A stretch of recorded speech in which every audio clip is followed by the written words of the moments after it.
ఆ తర్వాత ఆల నరేంద్ర గారు తెలంగాణ సాధన సమితి పేరుతోని ఆయన పార్టీ పెట్టుకుంటే పాపం ఆయనకు మాయ మాటలు చెప్పి ఆయన పార్టీని తన పార్టీలో విలీనం చేసుకున్నాడు. ఇక నెక్స్ట్ గాదే ఇన్నయ్య పాపం తెలంగాణ కోసం కేసీఆర్ కంటే ముందుగాల సంధి తనలాడుతున్న బిడ్డ. ఆయనతోని అక్కెర తీరంగానే పక్కకు పెట్టిండు. రెహమాన్ టీఆర్ఎస్ పార్టీకి ఇటుకలు వేర్చినోడు. ఇప్పుడు యాడున్నాడో తెలియదు. చంద్రశేఖర్ కేసీఆర్ కంటే పెద్ద లీడర్. రా అన్నా కలిసి పనిచేద్దామని ఎంట దింపుకున్నాడు. మంటిలాగా అలిపిండు. ఆ తర్వాత జిట్ట బాలకృష్ణారెడ్డి పాపం ఉన్న ఆస్తులన్నీ తెలంగాణ ఉద్యమం కోసం దారపోసిండు. ఆఖరికి టిక్కెట్లు ఇవ్వకుండా ఆయనంతలా ఆయనే బయటికి పోయేటట్టు చేసిండు. కేకే మహేందర్ రెడ్డి సిరిసిల్లల గట్టి పట్టున్న నేత. తన కొడుకు కేటీఆర్ ను లీడర్ ను చేస్తందుకు మహేందర్ రెడ్డి రాజకీయ జీవితంతోని ఆట ఆడుకున్నాడు కేసీఆర్. ఈయనైతే వలవల ఏడ్చుకుంటా పోయిండు టీఆర్ఎస్ భవన్ నుంచి. రవీందర్ నాయక్ బంజారా గాంధీవే రవీందర్ అన్నా నువ్వని ఆకాశమంతా మీదికి లేవట్టి టికెట్ ఇవ్వకుండా కిందెత్తేసిండు. 7 దోషాల మన్నెత్తిపోసిండు కేసీఆర్ మీద రవీందర్ నాయక్. చెరుకు సుధాకర్ తెలంగాణ ఉద్యమంలో మొట్టమొదటిసారి పీడీ యాక్ట్ కింద అరెస్ట్ అయిన ఉద్యమకారుడు, డాక్టర్. ఆయనకు టికెట్ ఇవ్వకుండా ఆగం చేసిండు. కుడుదుల నగేష్ ఆలేరు ఎమ్మెల్యేగా గెలిచిన దళిత బిడ్డ. ఆయన నోట్లే మన్ను పోసిండు. విజయశాంతి చెల్లె చెల్లె అని తింపుకున్నాడు. చెల్లె సీట్లకెళ్లి తనే నిలబడ్డాడు. చెల్లెను కట్టుబట్టలతోని బయటికి పంపించిండు పార్టీలకెళ్లి. తల్లి తెలంగాణ పార్టీని విలీనం చేసుకున్నాడు. తెలంగాణ రాష్ట్రం ఇస్తే నా పార్టీని నీ పార్టీలో కలిపేస్తా అని సోనియా గాంధీని నమ్మించి మోసం చేసిండు ఇదే కేసీఆర్. అటు జయశంకర్ సార్ కలలను మోసం చేసిండు. తన ఇంటిని ఆఫీస్కి ఇచ్చిన కొండా లక్ష్మణ్ బాపూజీని కూడా పట్టవగటిలే మోసం చేసిండు కేసీఆర్. కేశవరావు జాదవ్ ను శంకరగిరి మాన్యాలు పట్టించిండు.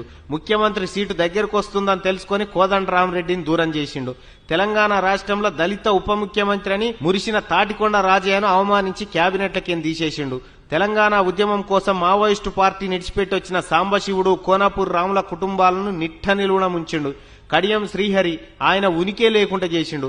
నాయన్ నరసింహారెడ్డికి తెడ్డు చూపెట్టిండు. వెంకటస్వామి కొడుకు వివేకును నమ్మించి రాజకీయ గొంతు కోసిండు. రామునికి హనుమంతుని లెక్క కేసీఆర్ కు నేనని తిరిగిన రాముల నాయకును పార్టీలకేం సస్పెండ్ చేసిండు.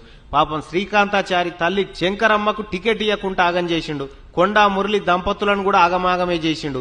సోయం బాబురావు టికెట్ వేరేటోళ్లకు అమ్ముకొని అట్లాగం చేసిండు. చెరుకు ముత్యం రెడ్డికి 7 సేర్ల నీళ్లు దాపిండు.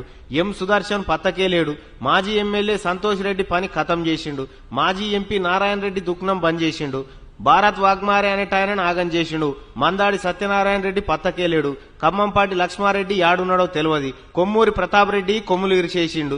బండారు శారారాని బతుకుదెరువు తెరులు చేసిండు. అచ్చ విద్యాసాగర్ ఆస్తులన్నీ అమ్ముకున్నాడు దొరవారు జయంగా. గుడిమల్ల రవికుమార్ చింతసామిలకు చింతన తప్ప మిగిలిందేమీ లేదు. మొలుగూరి భిక్షపతి ముఖమే బంగారమైంది. నారాయణరావు పటేల్ చూద్దామన్నా కనిపిస్తలేడు. ఎమ్మెల్బీ రాజేశ్వర్ ఇల్లే అమ్ముకున్నాడు. మధుసూదన్ రెడ్డి మాజీ ఎంపీ మనీ లేకుండా చేసిండు. అరవింద్ రెడ్డి జాడ భూతద్దంలో ఎత్కినా దొరుకుతలేదు. కావేటి సమ్మయ్య కతోడిచిపోయింది. బొడిగె శోభక్కను బొనిగె విసికిండు.